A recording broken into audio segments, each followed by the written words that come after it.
I want to give a major shout out to my girlfriend. We're going on 4 years this year, and she met me at my lowest point, and she's the one that told me I need to look inward. I need to read more. I need to meditate. And I think without her, I could possibly still be in that path that I was on. So I give her all the credit in the world for the man I am today. And um, I just want to thank her for keeping me growing for real. Oh no. They don't get it. It's okay. We get it. I was like, yes, Lord, come on with the cancellations. Ooh, we going in and now let's get it. I don't know if you know this, but I'm black. Am I good? He's with the best of them. And he's one of my favorite men to emphasize. that entrance sounds like much more than who I actually am. My guest of honor is someone I've watched grow from a boy to a man. He's charismatic, creative, talented, and family-oriented, but I believe that his character truly sets him apart. He's a former student athlete that has taken his talents to the market to serve as an investor and trader. He believes that whenever you're finished playing sports, it's not the end of the world. And he's a true leader, and that's on track to empower and inspire the youth of the world. Today, my guest of honor is Kyle Hickey. How you doing, Kyle? I'm good. I like the introduction. Well, I'm glad you like it because I really believe that. Thank you. Yeah, but you have seen me grow from a little boy to now. So, yeah, it's that's crazy. amazing. It's so Thank you crazy. for having me.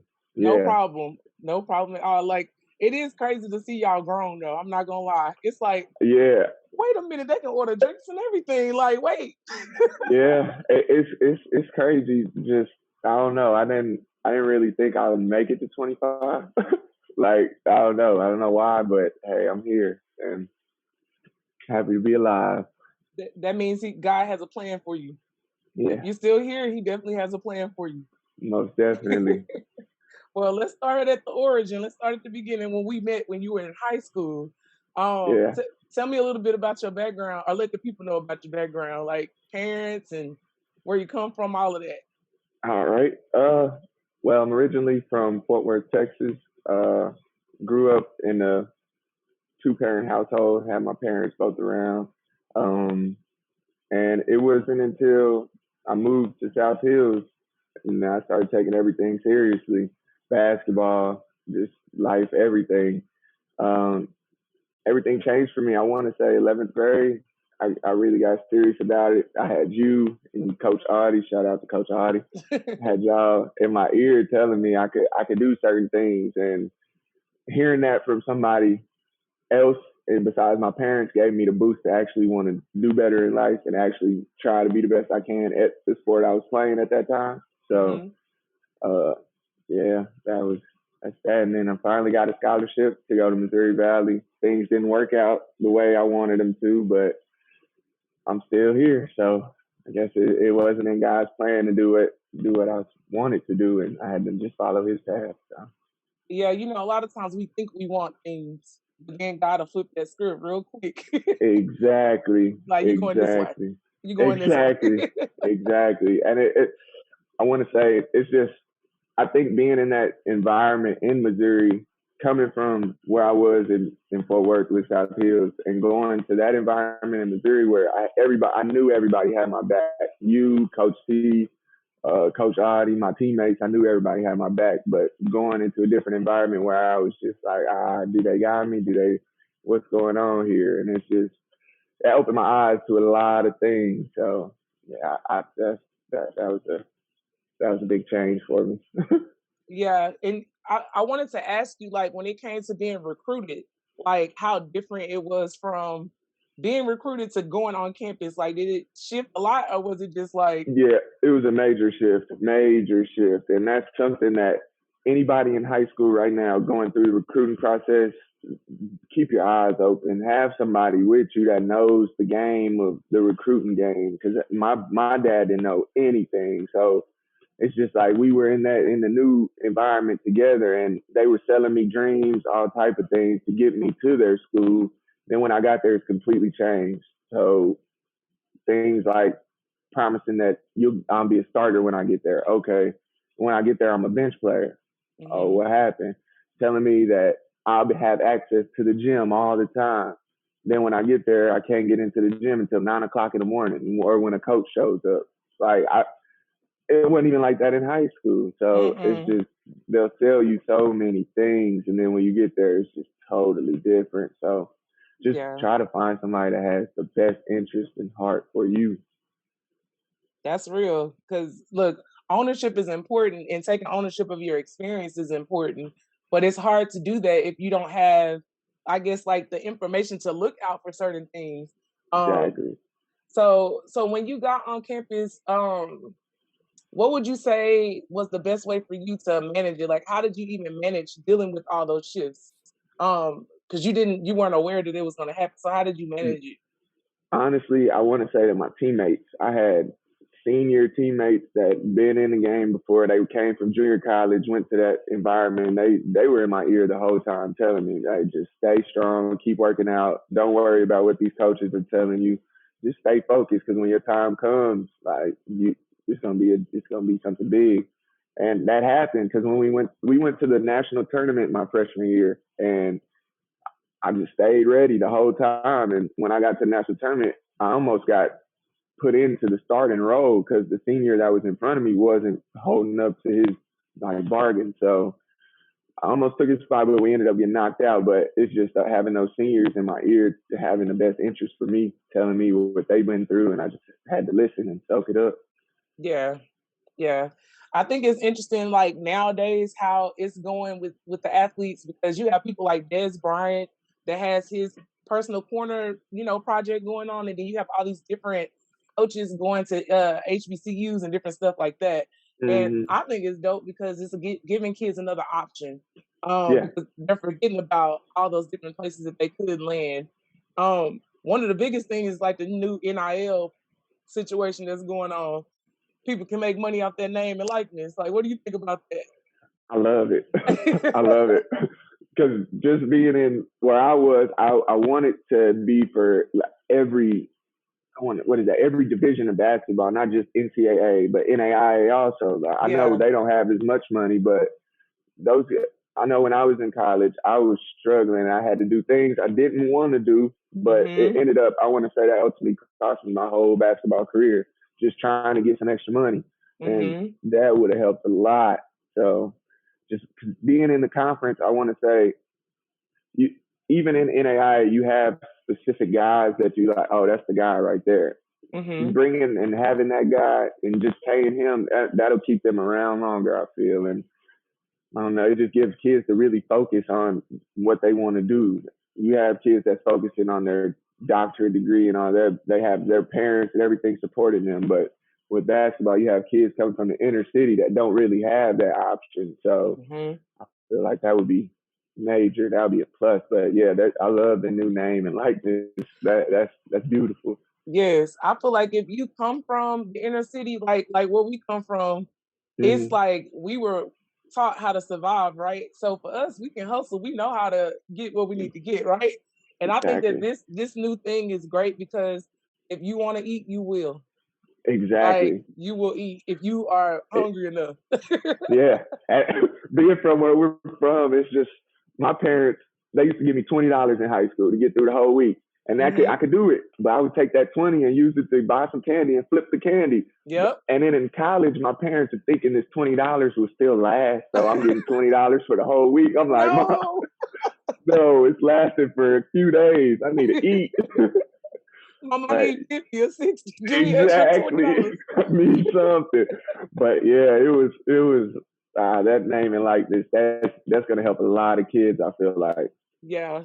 Do you think that the NCAA should still pay the athletes as well on top of the NIL? Because a lot of people don't realize that it's kind of like a cop out too. It's a two-part thing. The conference, they're trying to like put it off on the NIL, so they're like, you better go get it or you ain't gonna eat. And there's still those players who aren't going to like try. Yep, that's exactly what I was. Exactly. And then you have bench players. You have guys that they get there just like how I was freshman year. You get there, you can't build no name and likeness, especially if you're not a top rated recruited guy coming out of high school. Yeah. So how are you going to build that following if you don't have any experience doing it? So yeah, I feel like they should pay everyone on the team. I don't care if it could be minimum wage, but at least they're getting something. Yeah. Yeah. It would keep all the people time focused. we dedicate into the sport. So it's just we don't have time to get that job. So Yeah. just pay us like so. Yeah. Take me through a day in the life of a student athlete. Like when you wake up, what like I know it's crazy because I work with athletes, so like I want you to tell them so they don't have to hear it from me. Yeah. All right. So typical day at Missouri Valley. We woke up. So I'll give you from when it was preseason and training, and then this was the killer. So we wake up 5:30 in the morning, get to condition for an hour, and then we have 30 minutes to go eat and shower, and then you have to get to class by 8 o'clock. And once you get to class, you stay in class. You got one class, two classes. You get a break, go eat your lunch, go back to class. You get a break, and then around 3:30, 4 o'clock, we would have practice. So by the time I'm in practice, I'm drained, and you have to give it all you got because if you're not in practice, those college practices are totally different. And I want to thank Coach T for preparing us because he ran us. He ran like South Hills, like a college program. He did. And so I was kind of prepared for what was going to happen. And it was just those conditioning that we get to, once those practices last an hour and a half, 2 hours, and it's intense defense. You can't let up the whole time. So we're finishing about 4:30, 5 o'clock, 5:30. On a bad day, 6 o'clock. Sometimes we even missed dinner. We couldn't even get to dinner. So we had to fend for ourselves. And that's where the paychecks would come in handy. Because if we couldn't eat, we had to go to Walmart. We had to go to Sonic somewhere.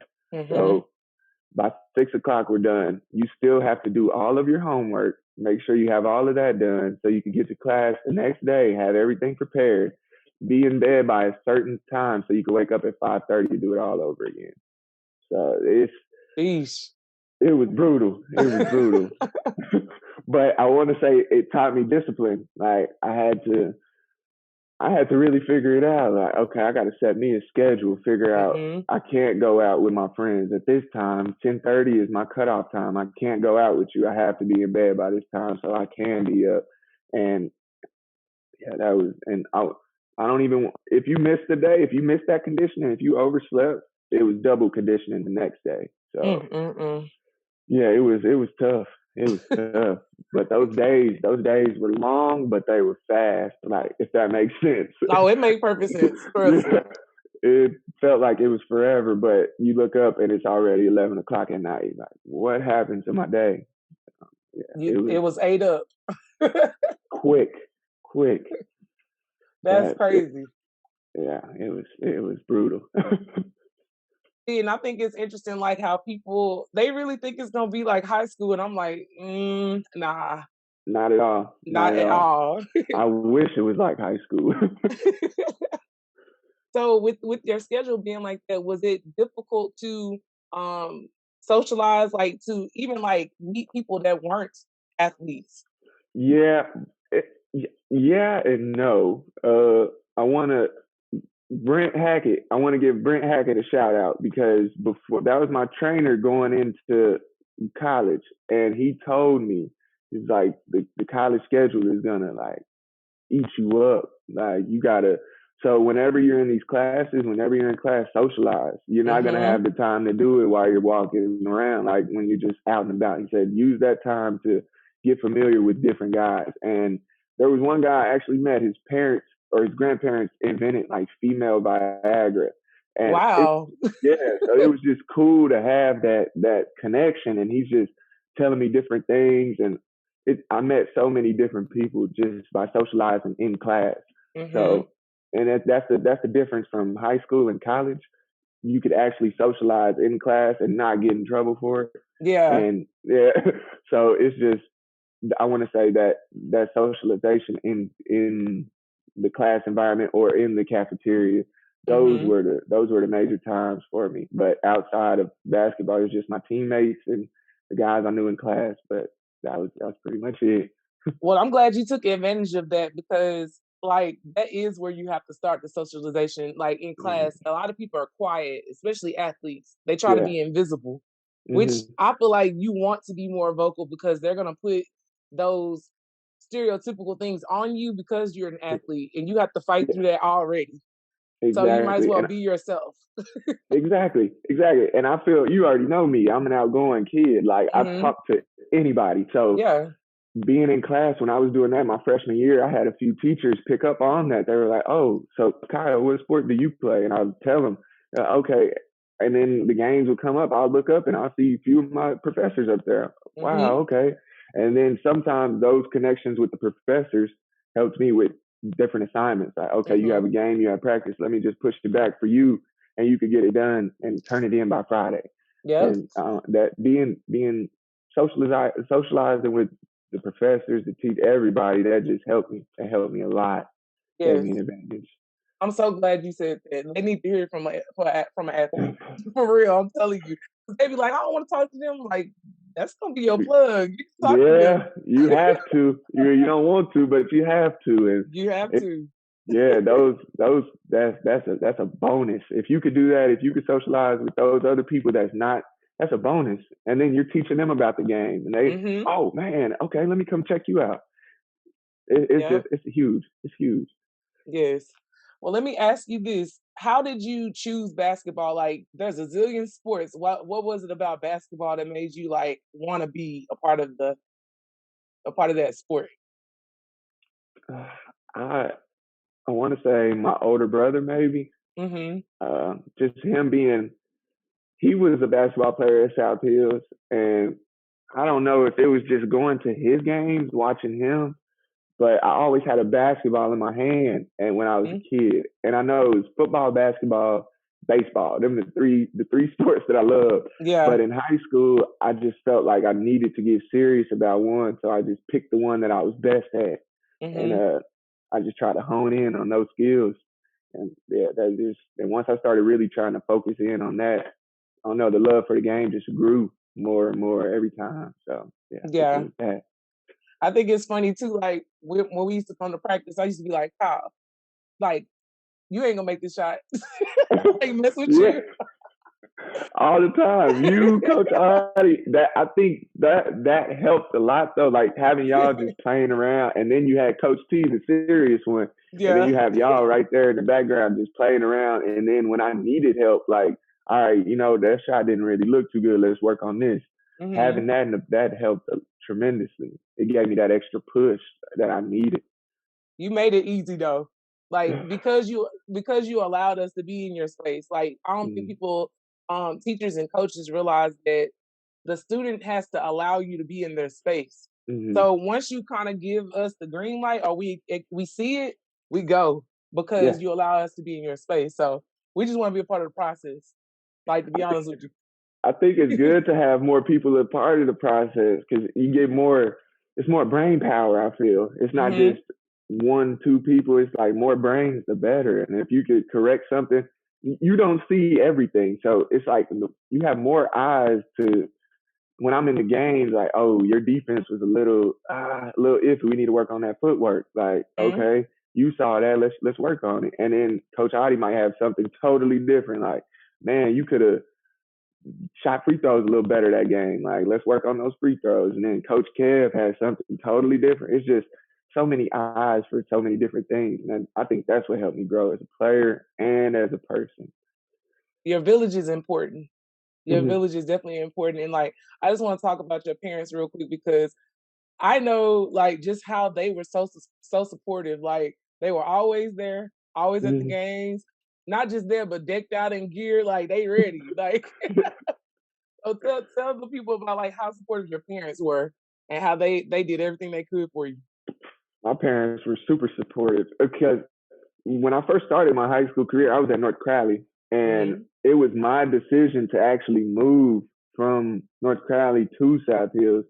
I just felt like I wasn't getting treated fairly at North Crowley. I felt like I was better than some people, but politics played a lot into that. And my parents, I went home and told them, I was like, I'm thinking about South Hills. And my parents were like, that's your decision. Pray on it, son. Like, you got it. And we support you with anything. And when that was ninth grade, going into 10th grade, and when they let me know, like, they're giving me the decision, like, they're making me make grown-up decisions now. Like, I can make these decisions, and I know I'm going to have their support. So when I made that decision, it was just like, okay, now I could, and it actually worked out. I knew that hey, my parents, okay, they'll support me. I just have to tell them, I have to keep them laced up with everything, and I know they'll support me.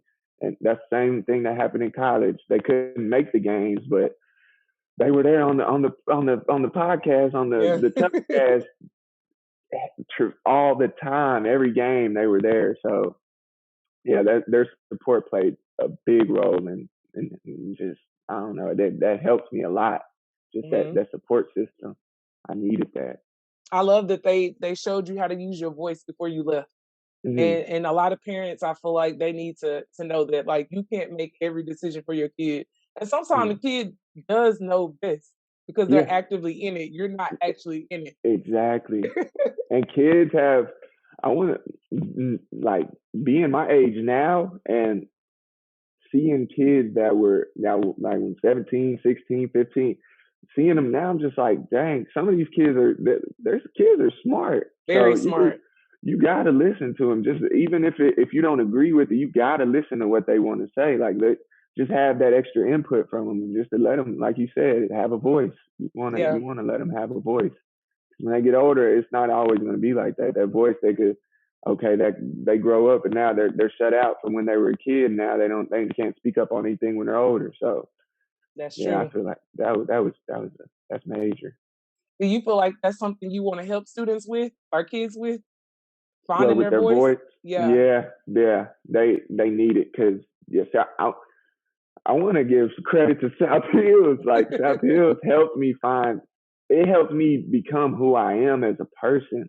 Like, that was the foundation, having the coaches, like the three coaches, you, Coach Audie, Coach T, and Coach Kev also, so forth. And just having y'all, it's like, I don't know, y'all helped mold me into the person I am now. Y'all gave me that the voice also on the court. Like, Kyle, this is your team. Like, you could speak up. Like, you don't have to stay quiet. Speak up. So yeah, I would love to help kids find their voice. Yeah.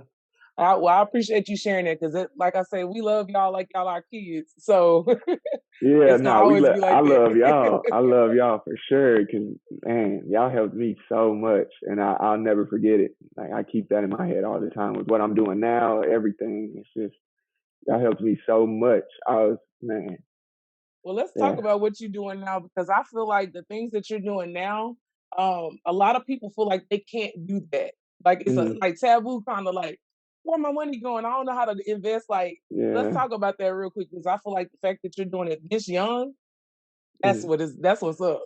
Yeah. So thank you for that. But it was, I want to say, my junior year in college. I was on the brink of losing everything in basketball. Like, I had failed a couple drug tests, and I was just almost on my way out.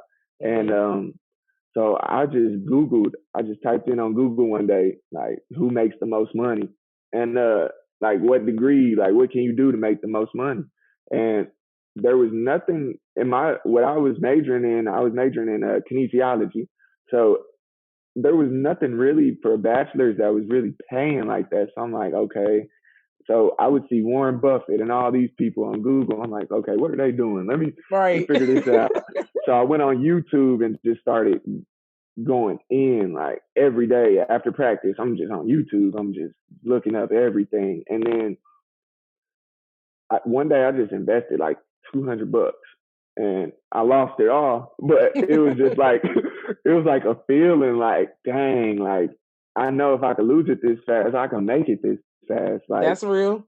Yeah. So I was like, okay, let me get serious about this. So I started looking at Forex. I looked at Bitcoin when it was about $500, $1,000. I didn't invest because I didn't feel like it was going to do anything. I should have, but I was looking at all of this, and I'm just like, dang, I got to figure this out. And I think it was God, honestly. Like, I had got kicked off the team, and I was just like, all right, I'm done with this. Like, I'm done. Let me figure this out. So I just went balls to. I treated investing like it was basketball. I'm like in there every day, and that's what I'm saying. Like, once basketball ends, don't let that be the end of life for you, because it's not. Like, you could take everything you learn from basketball and apply it to the next thing you're gonna do in life. Absolutely. That everything is, I want to say, tied in. Like, I don't know how to put it, but the world, everything goes together. Like, it's all the same process, all the same steps. You just have to figure it out. Like, so I found a guy in the UK, and I paid him an insane amount of money, but he taught me everything I needed to know. Like, and it helped out so much. And that was just the game changer for me, having that, my other Coach T or something in my life that's going to help me. So it was major.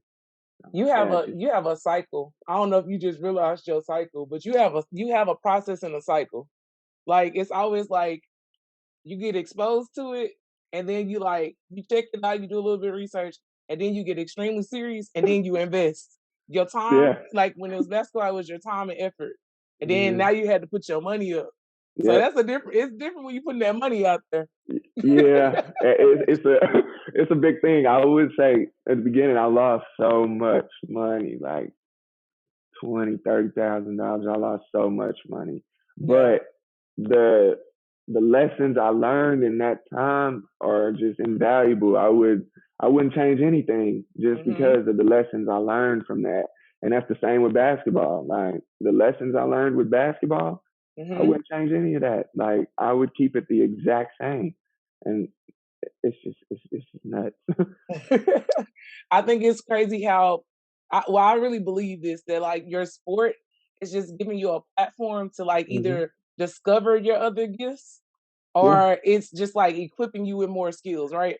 And a lot of people, they're so focused on the sport because that's the only talent they identify with. But you have numerous talents.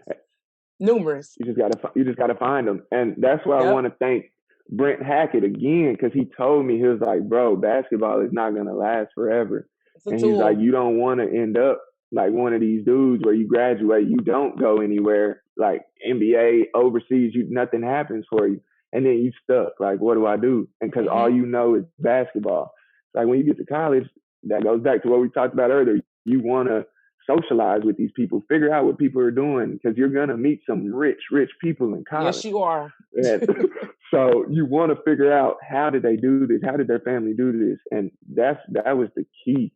And I want to say, pay attention to what you were interested in like when you were younger, middle school, like elementary, because I know when Twitter, it didn't really click, but I know when Twitter first started, my name on Twitter, I was like 7th, 8th grade. My name was Warren Buffett on Twitter. I put Warren Buffett, and now I'm like obsessed with the guy. And I'm like, what? Like, this is crazy. Like, so you really, I feel like when you're younger, you're exploring all of your talents. Like, you know what you want to do, but then you focus on one so hard, you lose track of everything else. Just go back, just having that time to think, look back on your life, like, okay, what was I interested in when I was this age? What was I? Those things it's just, everything goes together. Like, it does. It will come full circle. Exactly. Yeah. That's just nuts, in my opinion. People stop dreaming, and they stop using their imagination, and that's when you start losing sight of all the things, because like you said, you get so focused, but in a way you have to find a way to continue to feed your imagination. Like, things happen to you in life, and then you just like lose faith, and you just like, I ain't gonna worry about that, or that'll never happen. But that's the one thing you need to be focusing on, like keeping your imagination alive. I'm a big kid, and I'm always be like a dreamer in an imagination. Same way. I'm the exact same way. And I want to say, like, because I know kids are going to go through this stage, because I did it. But when basketball ends, don't put your time to something else. Because I went through a stage of depression and nobody wanted to hear me. I was telling people like, man, I'm depressed. And people just like, bro, you're not depressed. Like, I see you all the time. You happy. That doesn't mean anything. Like, It doesn't. you could put on the front, on the outside, but once basketball ended, I was really depressed. I didn't know what was going to happen. And then I was already doing other things that I didn't need to do.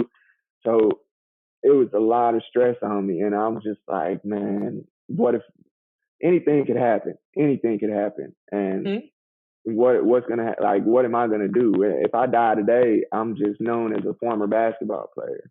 And I didn't want that. So it took me, I had to start meditating, praying like crazy. And that's what got me out of the depression phase. And that's just as real as I could get. It sucks that people weren't taking you serious though. And a lot of times, especially in our culture, they don't believe that depression is real. And I'm like, it's very real. And there are people who can function. I was depressed when basketball ended for me. Yeah. I had scholarships lined up. My niece said no, ma'am. Like, you know what I'm saying? So it's just you have to look inward like you did and find out like what is God trying to direct me towards. Because at the end of the day, we're not in control, he is. So exactly. Once you let go of that, you got it. Yep. It's on his time. So but let me ask you this, like what role does God play in your life? Plays a big role in my life. I feel like without God, I'm really nothing. Like I need, and I don't know, college really helped me. I guess being that alone time by myself, not having my parents, like, cause my parents are huge. You know, my parents are huge Christian believers. They're in the church heavy. So, and they would tell me this all the time. I was like, man, I'm good. I got it. And I had to figure that out myself. Like, God, he's the ultimate. He controls everything, man. Like you might think you're gonna do this on this time, and no, that's not the case. So just having that. I mean, just praying every day, that helps me. Meditation helps me, and it's just he showed out. I'm not gonna lie, like. Because there was a time, I'm going to just say, like, there was a time where I had a lot of stuff in the car that shouldn't have been in the car. And a state trooper got behind me. My parents were in town, and a state trooper got behind me. And I was smoking, it was just dumb decisions on my part. The state trooper got behind me, was behind me for 10, 15 minutes and never pulled me over. I was in so many positions where things could have happened and they didn't. And I know that showed me God is real. Like, don't take anything for granted. Like, God got you, man. Like he showed himself. Now it's up to you to go to him now. He's showing himself. You got to go to him. Like, you can't just, okay, put him on the back burner. Because eventually he's going to, all right, he didn't want to listen.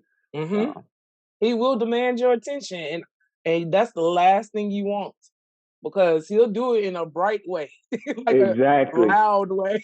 Exactly, loud and clear. And it's just nuts. And it's just like he still showed himself even when I got out of that environment. Because one of the guys I was with every day was 15 years old, and as soon as I left, he ends up getting shot and killed. So it's just like, dang, that could have been me. Like. God had me. I know he had my back. There's no other way to put it. Like, I wasn't getting out of these positions. Like, I was in the exact same thing he was in. So it's just like, I just felt like God had his hand on me the whole time. He does. And it's crazy. Like you just said that your parents are like strong believers. And like when you were growing up, you knew God through their eyes. So you had to go through your own experiences, like to really believe and see him for yourself, like you said. And I think that's a major key. Because kids don't see it that way until it happens to them. And I think that's where a lot of kids, like, they need to have someone tell them that, because my people were the only ones really, like, they kept telling me like, God this, God that, and you need to pray, let's go to church. And I'm just like, dude, like that's y'all. I don't know. I never had this experience. Like, so what are you talking about? And having every experience happen to me the way it did, it's just man, like they weren't lying. But that Nope. experience, you need your own life experiences. You can't have somebody force it on you. You gotta have those life experiences. I want to ask you this: moving away from home, like how important was that to your journey or your story? Like a lot of people are afraid to Mm, move. So tell them about like how it's important to move away. moving away is invaluable. I feel like Hmm. you learn so much from being away from your parents, being away from your friends, just being in that comfort zone. You get out of your comfort zone, so you're stretching it. And when you Hmm. stretch your comfort zone, a lot of things can happen, and and it's a lot of good things. You're gonna have rough times. You're gonna go through, but you learn through all of those things. You don't have anybody really helping you. You have to figure it out yourself. Hmm. And being away from friends, family, everything that you're used to, that gives you the time to learn things yourself, like be it career wise, hobbies, people you like, people you want to associate with, different things. It just gives you everything. And some of those things you couldn't find when you're at home just because you're blinded by everything around you. True. And everybody's doing basically the same things. And it's just like, man, I don't know. But it's just, yeah, moving away was the best thing that happened to me, I feel like. And I You think stay away. going to college away, that was my biggest thing. I told you, Coach T, I told everybody, I don't want to go to school in Texas. I don't want to go to school in Texas. Hmm. And I think that helped me a lot because I was a baby out there by myself, like 17 years old in college. I didn't turn 18 until like my first week of school. So I'm just like, dang, what is all this? What's going on? Like, so, but being out there, it helped me grow up a lot faster. I figured everything out for myself. I had to start getting bills in my name. I couldn't have my parents sign up for things. So it's just like I figured out how to pay certain things. Moving away, it has a lot of advantages. A lot. Hmm. It Being does. home is being home. Maybe it's like a trap. I feel. It is. It is definitely a trap because you're so comfortable that you don't realize that you default Yeah. to others. It's like Hmm. you let them handle you and you Yeah. let them tell you too what to do because they're controlling everything. So of course Yeah. they're Yep. gonna tell And you what to do. I see a lot of people, even like old teammates from high school. I look and I'm just like, dang, like I know this ain't you. Like if you were somewhere else, it would be totally different. You could be figuring something out. But just being home in that comfort, you just get used to it. And like they say, comfort is a drug. And then if you get too comfortable, it's just you get complacent, and then that's it. Like Yep. that's it. You're stuck. You can't get out because you get used to just being in that one position the whole time. You get used to it. It's just it's a trap. Yeah. Yeah, it is. Tell me how you define happiness and success. Happiness and success. Well, I define happiness by doing what you want to do in life. Um, Success, same way, just doing what you want to do. Success and happiness isn't about money, being able to go anywhere you want. It's just if you're doing what you want to do in life and you're doing it to the best of your ability and you're good at it, you're successful. And Hmm. in my opinion, success and happiness they tie in together. And yeah, you're doing what you want to do, you're happy. Like I see people raising their kids, and I'm just like, dang, like you doing a good job of that. Like Hmm. you successful. Like, cause some people they not raising their kids, they letting other people raise them. So That's true. raising your kids, it's like that's a success. Yeah, just I just feel like those two things. It's just like doing what you want to do in life. Don't let anybody else define your happiness or success. Because happiness is everything is within you. You can find everything within. Nothing in the outer world is going to make you happier or more successful. Everything is already in you. You just got to find it. Exactly. That's real. Everything is already pre-built in. You just have to Yeah, discover it on your journey. That's about it. exactly. What advice would you give a 20-year-old that's like about to either go into the workforce or like, just what general advice would you give them? Learn as much as you can. Hmm. Like, I know I didn't really start reading until after college, and I've read so many books, and it's just those books have opened me up to a world I would have never seen. Like, and so I just feel like read and learn as much as you can. Get serious about what you want to do in life, and just go balls to the wall with that. Like, nothing else matters. Don't party. The partying can wait, and all of the other stuff can wait. Focus on what you want to do in life. Build that stability, and then start focusing on other things. So yeah, that's my advice to 20-year-olds. Don't let other people control don't let other people feel like they have control of your future. Because when I got to college, I think that's what happened. These coaches felt like they had control of what happened to me next. And so they felt like they could treat you anyway. Like, okay, he's out here by himself, but we could do this. Like, or I even got told this when I was in college, you're too happy. Like, you can't be this happy. What? Like, what? Like, what are you talking about? No, you not happy enough. Exactly. That's what I was like, no, you're just depressed. Like, you're not happy.